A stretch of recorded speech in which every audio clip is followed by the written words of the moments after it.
The problem for most people, it has been my experience, is that they have been raised to believe in what they can't do. And it's a very simple prospect to change that, yet most people never do.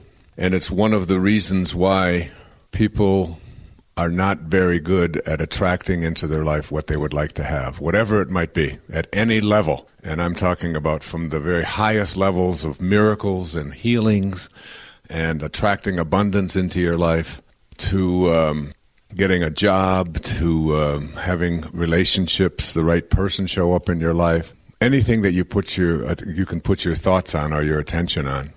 I suggest the reason that people don't get the things that they would like to have in their life is because of that very simple principle that they are putting their thoughts or their attention or their energy on what they can't have or what's impossible.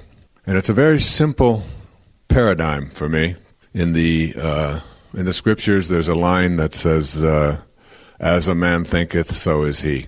As we think, so shall we be. What we think about is what we become, and so on. It's endless. Emerson's notion that the ancestor to every action is a thought, that everything began with a thought. And it's true of everything that you can think of in your life. Just look at what you're wearing on your feet right now.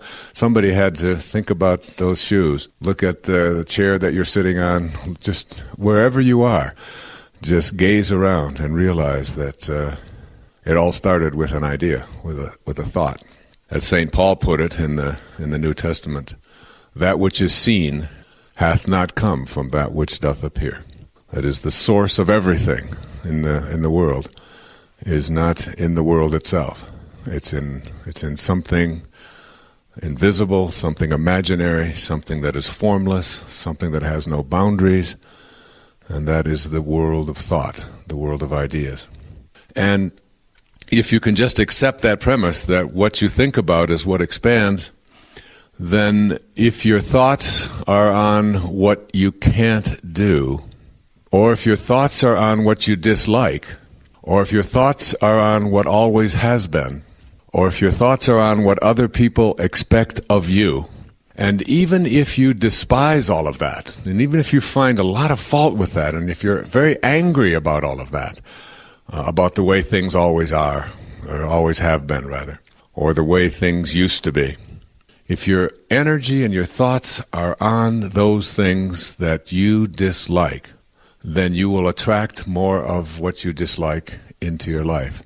And it's almost as if it's a law of the universe. And that highly functioning people, one of the things that I learned from one of my great mentors, Abraham Maslow, many, many years ago as a doctoral student, is that when someone comes to you and they're looking for help of any kind, never place more than a few moments' attention on the problem. Because if your thoughts are always on, and what you're talking about is always on what is wrong, and what the problem is, you will become an enabler to that person to continue to manifest more of what is wrong and the problem in their life.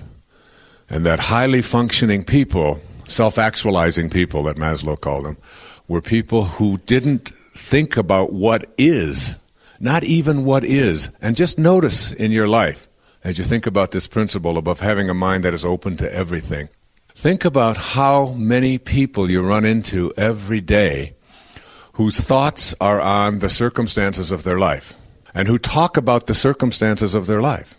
This is what's wrong, this is what I don't have, this is something that I can't seem to get right, I keep having the wrong things show up, we don't have any money, we don't have the right friends, I don't like the way my spouse treats me, my children are always this, whatever. It's this endless inventory of things that people's minds are occupied with that are on what is. And if you want to know about self-actualization, you have to learn how to take your thoughts off of what is and onto what you intend to manifest with passion. You have to make that shift so that every time you are having a thought that is based upon the circumstances of your life, what always has been, what used to be, or whatever, you shift it. And you make the picture in your mind shift onto something that you intend to create or manifest into your life. So having a mind that is open to everything and attached to nothing is a mind. This came from a man who wrote back in the 10th century in the dialogues of Tilopa and his discourses. And he was a Vedantic scholar who lived in India over 1,000 years ago. And he suggested then in those discourses that a mind that is open to everything is one that has the potential for attracting everything into its life. And a person who doesn't have a mind that is open to everything will attract exactly what it is that they have their attention on. So one of the things that we have to do to create a mind that is open to everything is to look at what it is that we believe is not possible. And then, if you will, rewrite your agreement with reality. Literally rewrite it. And have it shift